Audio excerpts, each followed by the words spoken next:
F എന്നെ അടുപ്പിക്കത്തില്ല, ഞാൻ അങ്ങോട്ട് പോകത്തതുമില്ല. അതിന് എന്ത് എനിക്ക് തരാമെന്ന് പറഞ്ഞാലും ഒരിക്കലും ഇടതുപക്ഷവുമായി ചേരാൻ എനിക്ക് പറ്റില്ല. എനിക്ക് ചേരാൻ പറ്റുന്ന ആശയങ്ങളാണ് കോൺഗ്രസിൻ്റെതും ബി ജെ പിയുടേതും ഒക്കെ തന്നെ.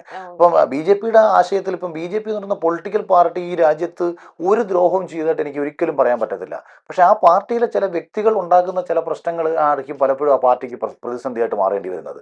അപ്പം അതിനപ്പുറത്തേക്ക് നരേന്ദ്രമോദി കഴിഞ്ഞ 10 വർഷക്കാലമായിട്ട് രാജ്യത്തിന് അഭിമാനം ഉണ്ടാക്കി കൊടുത്ത പ്രൈം മിനിസ്റ്ററാണ്. ഈവൻ കേരളം തന്നെ എടുക്കാം. ഇപ്പം ഞാൻ ഫാത്തിമ കോളേജിലാണ് കൊല്ലത്ത് പഠിച്ചത്. അപ്പം കൊട്ടാരക്കരയിൽ നിന്ന് ഞാൻ ആദ്യം ഫാത്തിമ കോളേജിലേക്ക് പോകുന്ന കാലത്ത് ഈ മീറ്റർ ഗേജ് ട്രെയിൻ ഉണ്ടായിരുന്നു. നിങ്ങൾ മീറ്റർ ഗേജ് യാത്ര ചെയ്തിട്ടുണ്ടോ എന്ന് എനിക്കറിയത്തില്ല. നമ്മൾ ഈ 13 കണ്ടറ പാലമുണ്ട്, നമ്മുടെ ഈ എനിക്ക് തോന്നുന്നു ദിൽസയിൽ ആ സിനിമയിലൊക്കെ യൂസ് ചെയ്തിട്ടുണ്ടെന്ന് തോന്നുന്നു. തെന്മലയിലെ ഭയങ്കര ഭംഗിയുള്ളതാണ് റോഡും മറ്റേ പാലമൊക്കെ, 13 കണ്ടറ പാലത്തിൻ്റെ ആ ട്രെയിൻ വരുന്നതൊക്കെ കണ്ടിട്ടില്ല. ആ ട്രെയിൻ കൊട്ടാരക്കരയിലൂടെ പോകുന്ന ഈ മീറ്റർ ഗേജിലാണ് ഞാൻ പോയി തുടങ്ങുന്നത് ഫാത്തിമ കോളേജിലേക്ക്. അപ്പോൾ ഈ സമയത്താണ് നമ്മുടെ ബ്രോഡ് ഗേജ് വികസനം, മീറ്റർ ഗേജ് മാറി ബ്രോഡ് ഗേജ് വികസനം വരുന്നത്.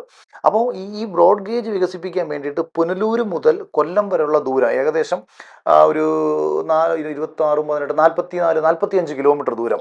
ഈ 45 കിലോമീറ്റർ ദൂരം അത് ഒന്നും ചെയ്യണ്ട, ഈ റെയിൽ പാളം ഇളക്കിക്കളഞ്ഞ് പുതിയ പാളം ഇട്ടാൽ മതി. ഇതാണ് അവിടെ. അല്ലാതെ പാലങ്ങളോ മറ്റു വലിയ പ്രശ്നങ്ങളോ മലകളോ കുന്നുകളോ തുരന്നുള്ള വലിയ വലിയ പണികളൊന്നുമില്ല.